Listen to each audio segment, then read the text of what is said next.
معنی دا ده چې یو مسلمان د بل مسلمان یو حاجت پوره کړي او هغه سره د هغه ضرورت او حاجت او مشکل په حلولو کې د خپل وس مطابق مرسته وکړي، دا د اسلام په دین کې څومره فضیلت لري. حضرت انس رضی الله عنه د پیغمبر علیه السلام یو ډیر جلیل القدر معتبر صحابي ده، مشهور صحابي ده. لس کاله د رسول الله السلام خادم پاتې شوی. روایتونه هم ډیر سوقه دي. دی وایي چې جناب رسول الله صلی الله علیه وسلم وفرمایل: من قضا لاحد من امتی، څوک چې پوره کړي لپاره د یو زما له امت څخه حاجتن یو حاجت.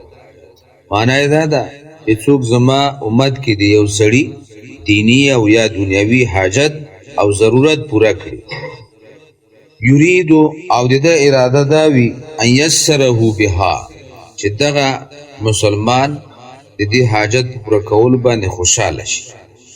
یعنی غرض یې دا وي چې د هغه زړه ته خوشحالي ورسیږي. دا مرسته د دې لپاره ورسره کوي چې د هغه زړه خوشحاله شي، زړه یې مطمئن شي.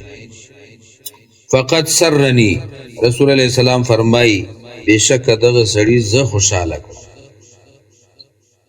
دی چې د هغه مسلمان د خوشحالولو کوشش کوي، داسې وګڼه لکه ده چې زه خوشحاله کړم. ومن سرنی، او چا چې زه خوشحاله کړم، فقد سر الله، نو ده بېشکه الله جل جلاله خوشحاله کړ.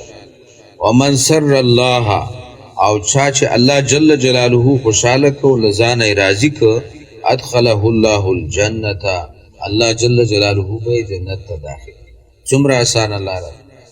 یعنی موږ که الله ته رسېدل غواړو او یا د الله جل جلاله رضا حاصلول غواړو او د الله جل جلاله خوشحالول غواړو، اسانه لاره دا ده چې یو مسلمان له ځانه راضي کړو او هغه له ځانه خوشحاله کړو او د هغه په حاجت روایي کې یا د ضرورت پوره کولو کې له هغه سره د خپل وس مطابق مرسته وکړو.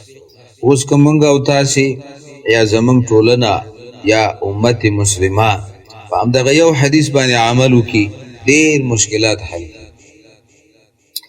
چې یو بل سره د مرستې او د همکارۍ او د همدردۍ یو احساس په هر یو مسلمان کې موجود وي، نو دا خو خامخا د کامیابۍ یوه ذریعه ده. د دې په نتیجه کې د مسلمانانو ترمنځ وحدت پیدا کیږي، اتفاق پیدا کیږي، مینه او محبت پیدا کیږي، همدردي پیدا کیږي، خواخوږي پیدا کیږي. او همدغه د اسلام غوښتنه ده له مسلمانانو.